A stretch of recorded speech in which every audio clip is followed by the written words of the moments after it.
50-yə görə əmək pensiyası sığorta olunanın xəstəlik və ya xəsarət nəticəsində yaranan əqli və ya fiziki pozuntulara görə əmək qabiliyyətinin məhdudlaşması ilə əlaqədar təyin edilir.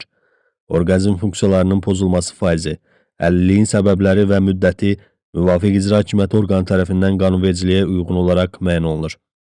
50-yə görə əmək pensiyası orqanizmin funksiyalarının 81-100% pozulmasına görə 50 müəyyən edilmiş şəxslərə ümumilikdə sığorta stajı 5 ildən az olmamaq şərti ilə əmək qabiliyyətli yaş dövrünün hər tam ili üçün 4 ay sığorta stajı olduqda təyin edilir.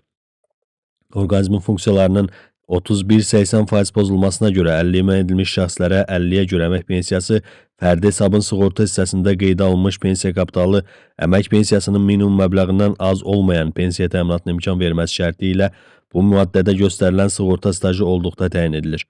Hərbi qulluqçulara, o cümlədən müddətli həqiqi hərbi xidmət hərbi qulluqçularından müharibə ilə əlaqədar orqanizm funksiyalarının 81-100% pozulmasına görə 50 müəyyən edilmiş şəxslərə 50-yə görə əmək pensiyaları xidmət müddətindən asılı olmayaraq, əlillik hərbi qulluqçuların xidmət etdiyi dövrdə və ya xidmətdən buraxıldıqdan sonra, lakin xidmət dövründə alınmış xəstəlik və yaxud xəsarət nəticəsində üzv verdikdə təyin edilir.